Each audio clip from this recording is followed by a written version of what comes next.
I'm adopted, and my biological mother was 17, and so was my biological father. She was 7.5 months pregnant when she decided to go to Planned Parenthood, which is the largest abortion provider in the world, and they counseled her to have a late-term saline abortion, which is a saline salt solution that is injected into the mother's womb. The baby gulps that solution, it burns the baby inside and out, and then she's to deliver a dead baby within 24 hours. And to everyone's great shock and surprise, I didn't arrive dead but alive on April the 6th, 1977, in a Los Angeles County abortion clinic. What's fantastic about this, about the perfect timing of my arrival, is that the abortionist was not on duty yet. So he wasn't even given the opportunity to continue on with his plan for my life, which was death. And I know that I am in a government building, and a beautiful one it is, and I love your country as well as my own. But I know in the age that we live in, it is not at all politically correct to say the name of Jesus Christ in places like this. To bring him into these sorts of meetings, because his name can make people so terribly uncomfortable. But I didn't survive so I could make everyone comfortable. I survived so I could stir things up a bit. And I have a great time doing it.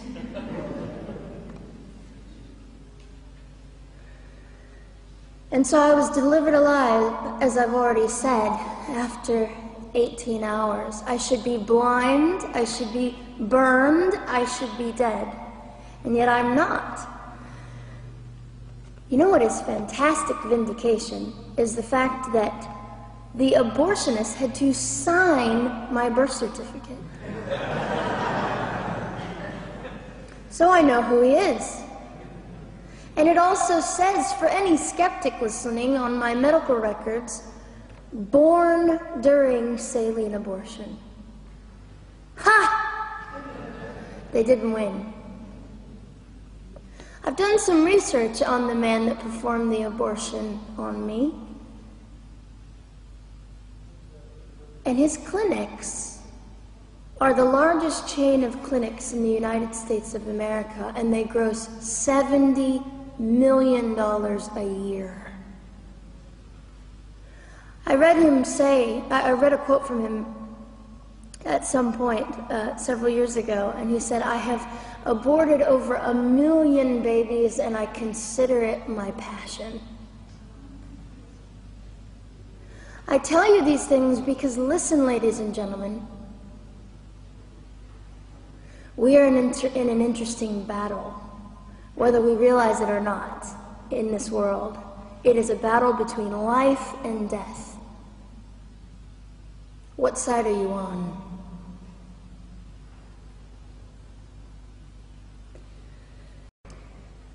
We're playing for keeps. We're playing for, I'm hoping to be hated by the time that I die so that I can feel God about me and understand what it was to be hated. He was hated. Christ was hated. And not that I look forward to being hated, but I know along my journey, I know I'm already hated because I declare life. I say, you didn't get me. The silent Holocaust didn't win over me. And my mission, ladies and gentlemen, among many things, is this: to infuse humanity into a debate that we have just compartmentalized and set on a shelf and said it is an issue. We have removed our emotions. We are becoming harder. Do you really want that?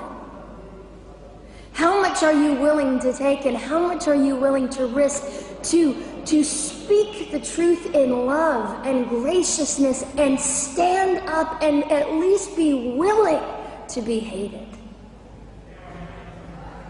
Or at the end of the day, is it all about you? Or me? And so, after that, I was placed in an emergency foster care home where they decided they didn't like me very well, and as I'm fond of saying, I don't know how you could not adore me right from the start. What is wrong with these people? But they didn't. You see, I've been hated since conception. By so many, and loved by so many more, but most especially by God.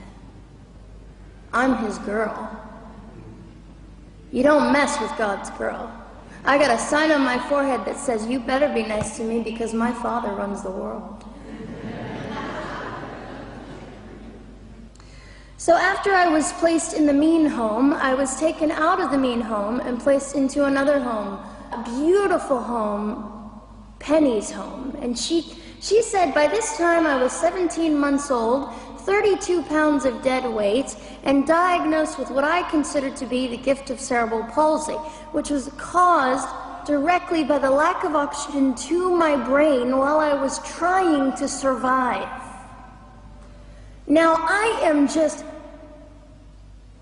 compelled to say this. If abortion is merely about women's rights, ladies and gentlemen, then what were mine? There was not a radical feminist standing up and yelling about how my rights were being violated that day. In fact, my life was being snuffed out in the name of women's rights. And ladies and gentlemen, I would not have cerebral palsy had I not survived all of this. So when I hear the appalling, disgusting argument that we should have abortions because the child just might be disabled, oh, the horror that fills my heart. Ladies and gentlemen, there are things that you will only be able to learn by the weakest among us. And when you snuff them out, you are the one that loses. The Lord looks after them, but you are the one that will suffer forever.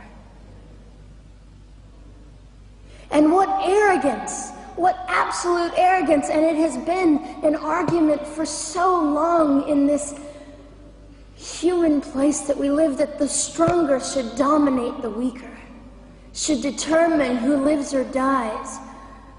The arrogance of that, don't you realize that you cannot make your own heart beat? Don't you realize that all the power that you think you possess, you really possess none of it?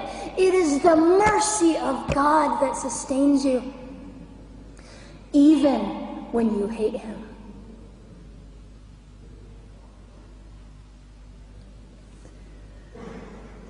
So they looked at my dear Penny and they said, Gianna will never be anything, which is always encouraging.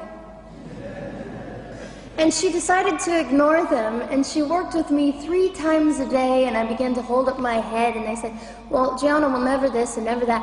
Long story shorter, I was walking by the age of 3.5 with a walker and leg braces, and I stand up here today with a mild little limp and without a walker and leg braces. I fall gracefully sometimes and very ungracefully at other times, depending on the situation, but I consider it all for the glory of God. You see, ladies and gentlemen, I am weaker than most of you, but this is my sermon. And what a small price to pay to be able to blaze through the world as I do and offer hope. And I think in our misunderstanding of the way things work, we misunderstand how beautiful suffering can be. I don't willingly sign up for it, but when it comes, we forget. We forget that God is in control, and God has a way of making the most miserable thing beautiful.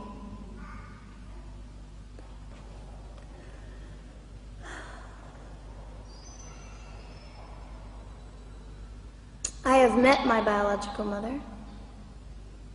I have forgiven my biological mother. I am a Christian.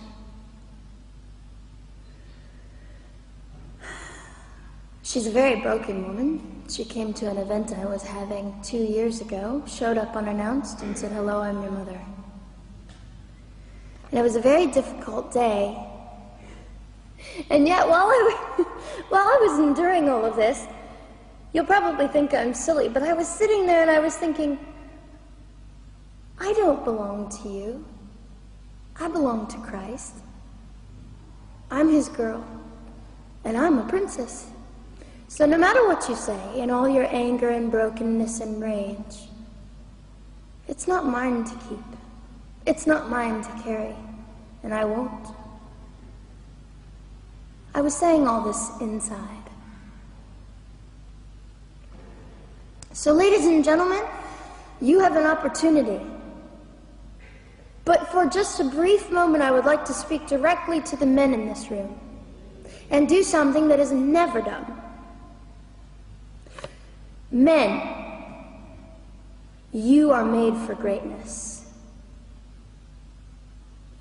You are made to stand up and be men.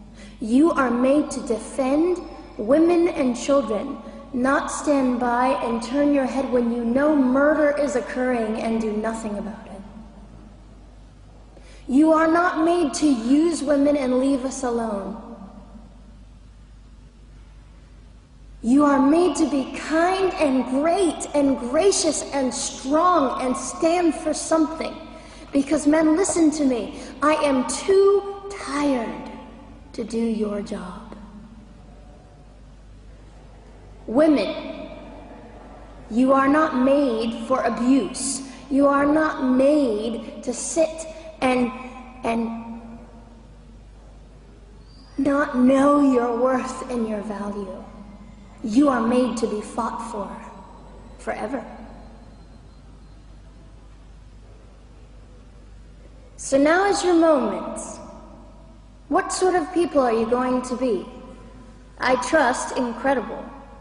I trust, men, you will rise to the occasion. To the politicians listening, particularly to the men, I would say this: you are made for greatness, set your politics aside. You are made to defend what is right and good. This fiery young girl will stand here and say, now's your moment. What sort of man do you want to be?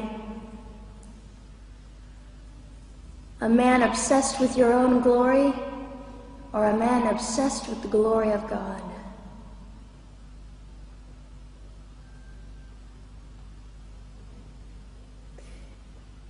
It's time to take a stand, Victoria.